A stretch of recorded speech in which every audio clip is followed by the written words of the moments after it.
సాయంకాల సమయంలో రాజీవ్ గృహకల్ప కాలనీలో నిషి పాస్టమ్మ గారికి దేవుడిచ్చిన దర్శనాన్ని బట్టి ఇక్కడ ఒక మందిరాన్ని ప్రభు కొరకు సంపాదించుకోవడానికి ప్రభు సహాయపడ్డారు. ఈ మందిరం యొక్క నామం చర్చ్ ఆఫ్ హోలీ స్పిరిట్, పరిశుద్ధాత్మ యొక్క మందిరం. ఈ మందిరంలో స్థానికంగా ఉన్నటువంటి కాలనీ ప్రజలు ఈ మందిరంలో కూడుకొని ప్రభును స్తుతించడానికి, ఆరాధించడానికి ఒక మంచి అవకాశాన్ని ప్రభు కల్పించినందుకు ఆయనకి హృదయపూర్వకమైన స్తుతులు చెల్లిస్తూ ఉన్నాను. ఈ సమయంలో రిబ్బన్ కత్తిరించడం ద్వారా లోపలకు ప్రవేశించడానికి సిద్ధంగా ఉన్నాం.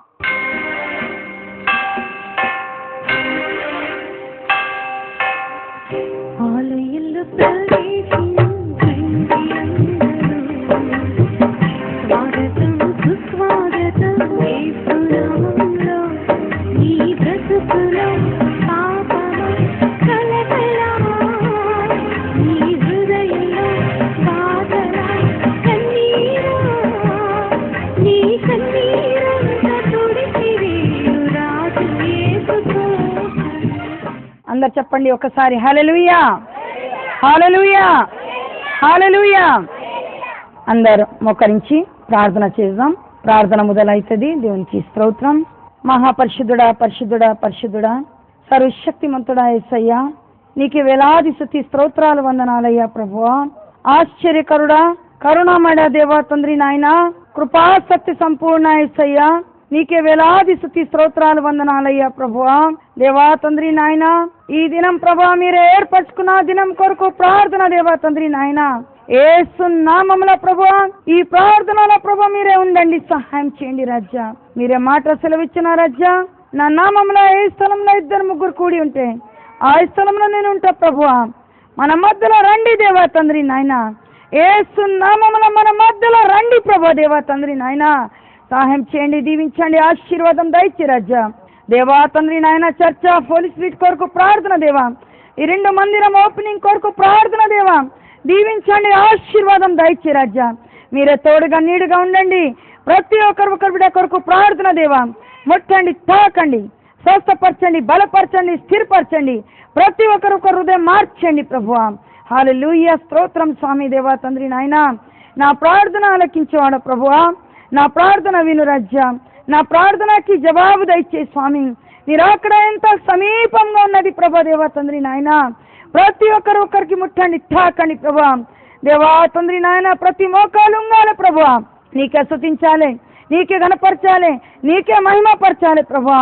నా ప్రార్థనలో మీరే ఉండండి, సహాయం చేయండి, నా ప్రార్థన అంగీకరించండి దేవా తండ్రి నాయన. నా ప్రార్థన ధూపదీపం నైవేద్యం అంగీకరించండి రాజ్యా. హల్లెలూయా, స్తోత్రం. శరరబబ చంద్ర రిషికంద్ర రబబ దేవా తండ్రి నాయన, పరిశుద్ధాత్మ పరలోకం నుండి దిగి వచ్చిన గాక, యేసు నామములో పరిశుద్ధాత్మ దిగి వచ్చిన గాక, యేసు నామములో ప్రభా ఈ సవాల మీరే తోడుగా నీడుగా ఉండండి, సహాయం చేయండి, పరిశుద్ధమైన రక్తం ప్రోక్షించండి ప్రభా. ఎటువంటి ఆటంకం రానియద్దు ప్రభా దేవా తండ్రి నాయన, తొలగించండి. యేసు నామములో వాతావరణం మీరు స్వాధీనంగా దయచి రాజా. లైట్ విషయంలో స్వాధీనంగా దయచి ప్రభా, పాటల విషయంలో స్వాధీనంగా దయచి రాజా. దేవా వాక్యం విషయంలో స్వాధీనంగా దయచి ప్రభా. పరిశుద్ధాత్మ దేవా మన మధ్యలో ఉన్నారు ప్రభా దేవా తండ్రి నాయన, యేసు నామములో నా చిన్న ప్రార్థనలో గొప్ప కార్యం జరగాలి, గొప్ప కార్యం జరుగునగాక. నీకే ఘనత మహిమ ప్రభావం కొరకు ప్రార్థన దేవా, ఆశీర్వాదం దయచేయి, తోడుగా నీడిగా ఉండండి, రక్షించండి, అపాయం తొలగించండి, స్వస్థపరచండి, బలపరచండి. నజరేయుడైన యేసుక్రీస్తు నామములో అడిగి వేడుకుంటున్నాం తండ్రి, ఆమెన్. దేవునికి స్తోత్రం. హల్లెలూయా, హల్లెలూయా. నేను సొంత రాసిన పాట పాడతా, హిందీ పాట, ఎందుకంటే నా భాష హిందీ. ఒకవేళ నాతోని తెలుగులో ఏదైనా తప్పు అయితే క్షమించండి.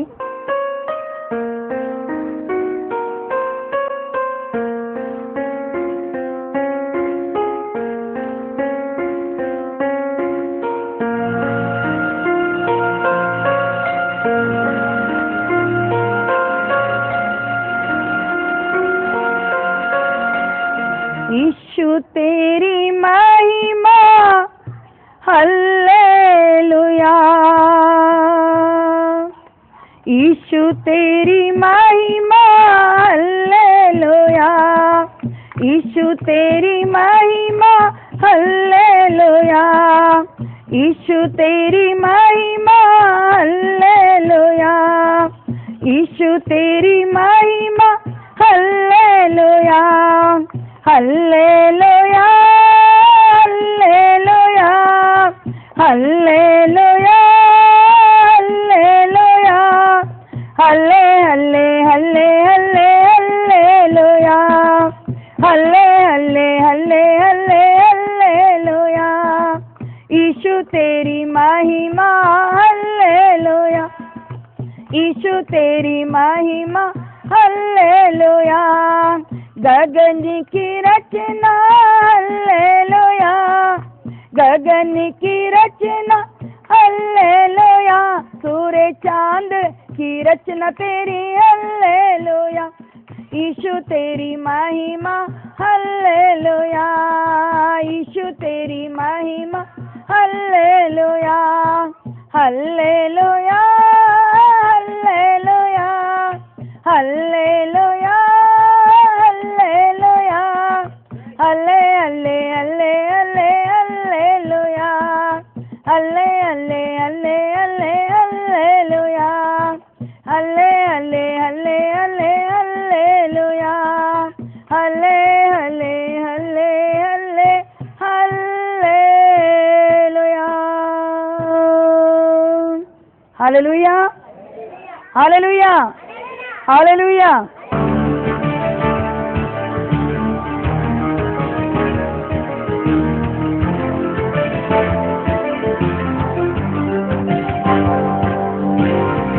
దేవునికి స్తోత్రం కలుగును గాక. ఇప్పుడు నాది చిన్నది సాక్ష్యం చెప్పున. నేనే బ్రాహ్మణ్ కులం నుంచి పుట్టిన. నా native place Madhya Pradesh, Bhopal next Vidisha. నేను double MA Hindi literature plus economics, తర్వాత ఆయుర్వేదిక్ డాక్టర్, మళ్ళీ తర్వాత ట్రైనింగ్ మాస్టర్, స్కూల్ నడిపించిన, టైపిస్ట్, ఇట్లాంటి ఎన్ని రకరకాల డిగ్రీ. ఈ విధానంగా అసలు చిన్నప్పటి నుంచి నాకు యేసయ్య అంటే చాలా కోపం. ఎంత కోపం నిజంగా చెప్పాలంటే, కాలేజీలో చదివినప్పుడు అది ఎవరైనా ఫ్రెండ్స్ ఇంట్లో పోతే వాళ్ళ ఇంట్లో కొంతమంది రోమన్ క్యాథలిక్, అది సిల్వ పైన యేసయ్య బొమ్మ వేసుకొని అది గోడ మీద వేసుకుంటున్నారు. అది బొమ్మ చూసి నాకు కోపం వచ్చింది. అమ్మ మీరు ఇది ఎందుకు చనిపోయి మనిషికి పెట్టినా తీసేయి, మంచిగా ఏదైనా బొమ్మ పెట్టాలి అది నేను చెప్పేదాన్ని. ఎందుకంటే బ్రాహ్మణ్ అంటే మీకు తెలుసు చాలా నిష్ఠ, చాలా శుద్ధి, ఇది అది అన్ని చాలా ఉంటుంది. చిన్నప్పుడు నుండి నాకు ఎంత కోపం చెప్పాలంటే నేను చెప్పలేకపోతా. ఒకసారి నా డాడీ కూడా చెప్పిందా, నా కూతురు నిషు, అంటే నా పేరు నిషా, కాలేజ్లో స్కూల్లో నిషా, ముద్దు పేరు నిషు. ఈ విధానంగా నా డాడీ కూడా హిందీ భాషన క్రిస్టియన్ అంటే ఈసాయి, ఈమె ఈసాయి లాగే కనిపిస్తుంది, అంటే క్రిస్టియన్ లాగే. అప్పుడు నాకు డాడీ మీద కూడా చాలా కోపం వచ్చింది. డాడీ చిచి చిచి ఈ పేరు చెప్పవద్దు, నాకు ఈసాయి క్రిస్టియన్ చెప్పవద్దు. ఇదే విధానంగా మళ్ళీ చిన్నప్పుడు నేను కనీసం 6-7 సంవత్సరం వయసులో ఛత్ పైన మంచంలో పండుకుంటే సాయంత్రం పూట మేఘం చూసిన చాలా ఇష్టం. మేఘం చూడాలి, అది ఏ విధానంగా దాంట్లో ఆకారం ఉంది అది చూడాలి, మళ్ళీ నక్షత్రం చూడాలి, ఆ నక్షత్రం లెక్క చెయ్యాలి, ఆ నక్షత్రంలో ఏ విధానంగా ఆకారం ఉంది అది చూడాలి. ఒకరోజు నిజంగా నా అక్క ఆశ, ఆమె కూడా డాక్టర్, అది నేను చెప్పిన అక్క పైన చూడండి, అది ఒక ముసలాయన లాగే పెద్ద గడ్డ ఉంది, ఇంకా పెద్ద పెద్ద ఎంటికలు ఉంది, వైట్ మొత్తం మేఘం ఆకారంలో ఒక ముసలాయన చెప్పిన, ఇగో చూడు ఎవరు ముసలాయన చనిపోయిందా, అది ఆకాశంలో కనబడతా. ఎందుకంటే ఆకాశం అంటే స్వర్గం, వాళ్ళు మంచి పని చేసినా కాబట్టి స్వర్గంలా వెళ్ళిపోయింది. దేవునికి స్తోత్రం, హల్లెలూయా.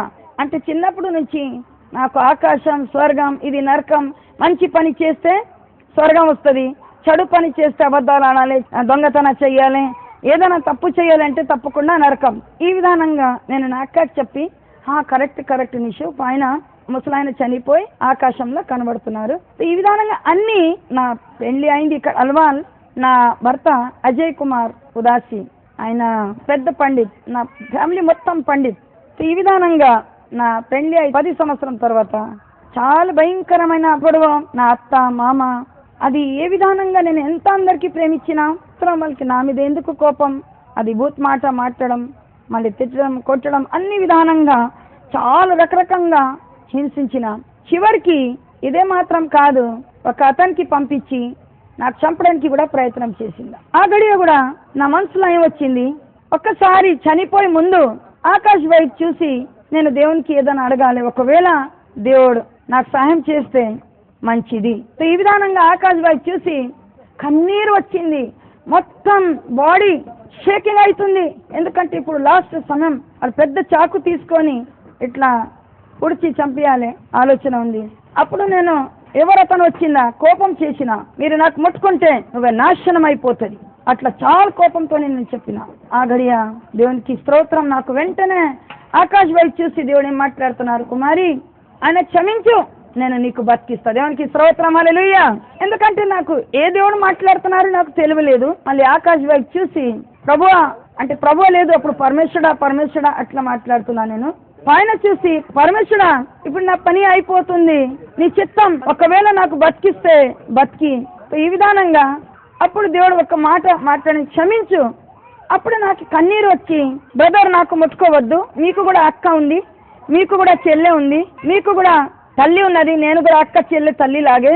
వెంటనే అతను ఏం చేసిందా, ఆ చాకు వెంటనే లోపల పెట్టి, ఇంకా నాకు ఎవరు తీసుకువచ్చిందా, నా బావ ఆయనకు కొట్టిందా, ఇంకా నాకు బండి మీద తీసుకుపోయి అది అల్వాల్ పోలీస్ స్టేషన్లో నా గురించి అన్ని చెప్పి వాళ్ళ మీద కంప్లైంట్ రాసిందా. నేనే అట్లా అనుకోలేదు, వీళ్ళ మీద కంప్లైంట్ రాయాలి, ఇది చెయ్యాలి, వాళ్ళు మీ విరోధంగా మాట్లాడుతున్నారు. అప్పుడు నా భర్త తరఫు నుంచి అందరికీ నా మీద కోపం వచ్చింది, ఈమె ఇక్కడ ఉండవద్దు, ఇక్కడ నుంచి పంపించాలి. అప్పుడు నేను అన్ని సామాన్ ప్యాక్ చేసి నా మమ్మీ ఇంట్లో 1 సంవత్సరం, మళ్ళీ అక్క ఇంట్లో 1 సంవత్సరం, భర్త ఫ్యామిలీలా, ఎందుకంటే నా భర్త దత్తపుత్ర, ఆయన పేరు అజయ్ కుమార్. ఇప్పుడు కూడా దత్తపుత్ర తీసుకోవాలంటే నేను ముందు ఆకాశ్ వైపు చూసి, పరమేశ్వరుడా ఇప్పుడు 7 తరాలు నడిచిపోయింది, ఎవరికి పిల్లలు కాలేదు, నీ చిత్తం అయితే నాకు కుమార్ ఇచ్చేయి. ఆల్రెడీ ఇంతకు ముందు 3 అమ్మాయి. అప్పుడు నిజంగా దేవుడు నాకు కుమార్ పుడితే నేను అమ్మవారి గుడి కడతా, అది నేను మొక్కుబడి చేసిన. ఈ విధానంగా కుమార్ ఇచ్చిందా. కుమార్ ఇచ్చిన తర్వాత 3 సంవత్సరం తర్వాత నా మీద చాలా శోధన వచ్చేది అన్ని. మళ్ళీ తర్వాత నేను బయటికి వచ్చిన, అప్పుడు నేను కష్టపడి చాలా ఎంత దివారాత్రి పని చేసి సంపాదించుకొని 5,000 జమ చేసిన. ఎందుకంటే కనీసం 20 years బ్యాక్ 5,000 నేను అది జాగా ఆయనకి ఇచ్చి, నేను అన్నా ఇక్కడ అమ్మవారి గుడి కట్టాలి, ఓకే అమ్మ నేను 30,000 ఈ జాగా మీకు ఇచ్చేస్తా, మీరు తీసుకోండి, ఆ కట్టడానికి పని నేను అన్ని చూస్తా. ఇట్లా డబ్బు 5,000 ఇచ్చి నేను ఇంటికి వచ్చిన. నా కడుపును ఎంత భయంకర నొప్పి చెప్పలేదు. అప్పుడు నేను అనుకున్నా, నేను మంచి పని చేయాలి, అమ్మవారి గుడి కట్టాలి, ఎందుకు నాకు ఇది నొప్పి వచ్చేసింది. అప్పుడు వెంటనే నా అక్కకి ఫోన్ చేసి పిలిచి, అక్క నాకు హాస్పిటల్లో అడ్మిట్ చేసింది, డాక్టర్ చెప్పిందా అది పెద్ద గడ్డ అయింది, నాకు ముందు నొప్పి లేదు, సడన్గా ఎక్కడి నుంచి గడ్డ అయింది. ఈ విధానంగా నాది మొట్టమొదటి ఆపరేషన్ అయింది. పెద్ద ఆపరేషన్ అయిన తర్వాత మళ్ళీ 6 నెలల నేను నా మమ్మీ దగ్గర తీసుకుపోయి రెస్ట్ తీసుకున్నాం. మళ్ళీ తర్వాత అక్కడి నుంచి వచ్చి మళ్ళీ గుడి కట్టాలి, ఇంకా వేరే జాగా చూడాలి. ఇప్పుడు 5,000 నాది పోయింది, ఎందుకంటే వాళ్ళు రాసి ఇచ్చిందా. మళ్ళీ 2 సంవత్సరం తర్వాత మళ్ళీ ఇంకా వేరే చోట గుడి గురించి జాగా చూడాలి, మళ్ళీ డబ్బు ఎంత కష్టపడి జమ చేసి అప్పుడు కూడా మళ్ళీ సెకండ్ ఆపరేషన్ అయిపోయింది, మళ్ళీ ఇంకా వేరే గడ్డ వచ్చింది. మళ్ళీ నేను అనుకున్నా, నేను ఏదైనా పాపం చేసినా అందుకే నాకు ఇది శోధన వస్తుంది. ఇప్పుడు ఈసారి నేను మీరు ఏ విధానంగా మీరు నాకు నడిపిస్తే ఆ విధానంగా చేస్తా.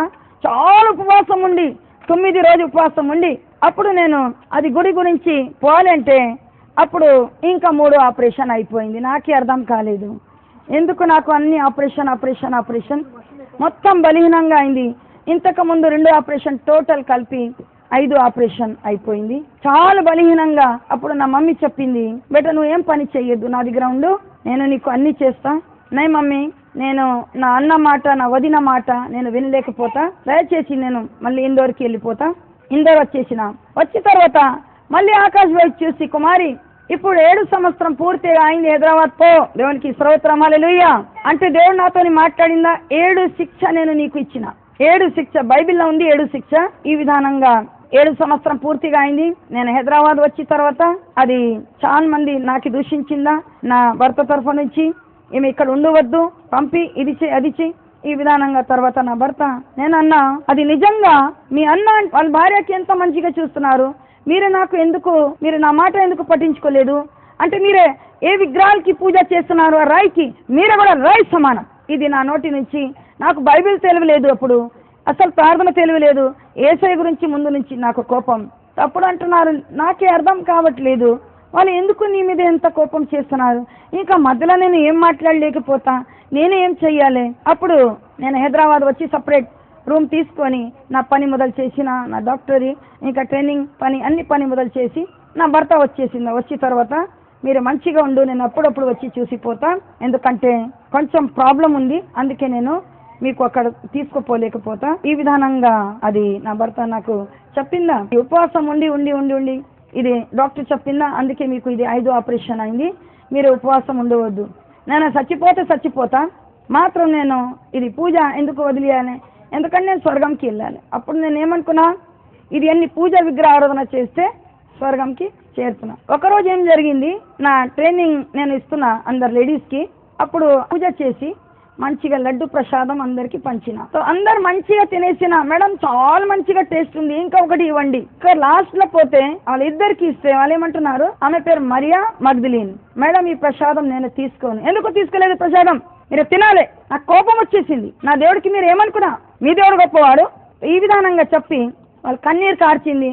నై మేడం, నా పాస్టర్ చెప్పిందా మీరు ఈ ప్రసాదం తినవద్దు, ఫోన్ నెంబర్ ఇచ్చి. ఏం పాస్టర్, నేను ఇప్పుడు పోలీస్ స్టేషన్కి కంప్లైంట్ చేసి లోపల పంపిస్తా. ఈ విధానంగా పాపం వాళ్ళిద్దరికి ఎంత గద్దించినా, ఎంత కోపపడినా తర్వాత వాళ్ళు వెళ్ళిపోయింది. మళ్ళీ 2 రోజుల తర్వాత భయంకర వర్షం, ఎంత వర్షం, మొత్తం 4 రూమ్ హాల్ మొత్తం తడిచిపోయింది. నేను మంచంలో 15 రోజు నాకు నిద్ర లేదు, 15 రోజు తిండి లేదు, నేను ఏం చెయ్యాలి? ఇప్పుడు నా చనిపోయే పరిస్థితి మళ్ళీ వచ్చేసింది. చనిపోతే మంచిది, నేను మళ్ళీ పరలోక రాజ్యంకి చేరుతున్నా. అప్పుడు ఒకటే మాట, పరమేశ్వరా ఆకాశ్ వైపు చూసి మంచంలో పండుకొని అది మచ్చరదాని లోపల నుంచి నాకు కన్నీరెంత, ఇప్పుడు నాకు ఇవ్వలేదు, ఒకవేళ నీకు చిత్తమైతే ఏదైనా దూత పంపి. దేవునికి స్తోత్రం, హల్లెలూయా హల్లెలూయా. ఈ మాట చెప్పి కింద ఒక క్రిస్టియన్ లేడీ పైన వచ్చింది. ఎందుకంటే ముందు నేను క్రిస్టియన్ కి లోపల రాణిస్తలేదు, నా కిచెన్ వరకు రాణిస్తలేదు, బ్రాహ్మణ్ కదా, ఎందుకంటే వాళ్ళు నీచ్ కులం, చాలా అపవిత్రంగా. ఇది నేను ముందు అన్ని నా ఆలోచన. ఆమె పేరు లుమినమ్మ. అప్పుడు ఆమె బయట నుంచి చూసి, మేడం గారు మీరు ఎక్కడున్నారు, నాకు మాట బంద్ అయింది, ఎందుకంటే 15 రోజుల నుంచి నిద్ర లేదు, 15 రోజుల నుంచి తిండి లేదు, ఇంకా చాలా జ్వరంతోని, ఎంత జ్వరంతోని మొత్తం అగ్నిలాగే మండుతుంది. అంటే చివరి సమయం దేవుడు ఆమెకి ఒక దూతలాగే పంపించి, నేను మెల్లగా చేయితోని ఇట్లా చేసిన, లోపల రండి, అట్లా మాట రాలేదు. లోపల వచ్చి ఆమె ఎంత సంతోషం నుంచి, ఎందుకంటే క్రిస్టియన్ కి ఒక బ్రాహ్మణ్ లోపల పిలిచిన అంటే చాలా సంతోషపడింది. అప్పుడు ఆమె చేయి ఇట్లా ముట్టగా, అమ్మా ఎంత జ్వరం, వెంటనే పాపం ఆటో తీసుకువచ్చి డాక్టర్ దగ్గర తీసుకుపోయి, డాక్టర్ 3 రోజు మందు రాసి, ఆ మందు తిన్నా, ఇంజెక్షన్ తీసుకున్నా, అన్నీ చేసినా మాత్రం అది జ్వరం తగ్గట్లేదు. ఆమె అడిగింది, ఇది ఏ జ్వరం? డాక్టర్ ఏమంటున్నారు, ఇది కొత్తగా జ్వరం, జ్వరం పేరు లేదు. దేవునికి స్తోత్రం, హల్లెలూయా. ఏ జ్వరం? ఇది యేసయ్య జ్వరం, నాకు తెలియలేదు. ఈ విధానంగా మళ్ళీ తర్వాత మేము మెల్లగా చెప్తుంది, అమ్మా నేను ఒక చోట తీసుకుపోతా, మీరు వస్తావా? అమ్మ ఇప్పుడే వస్తా నేను, ఎందుకంటే నాకు కోరిక, నేను బతకాలి, నేను మంచిగా ఉండాలి. అట్లా ఆమె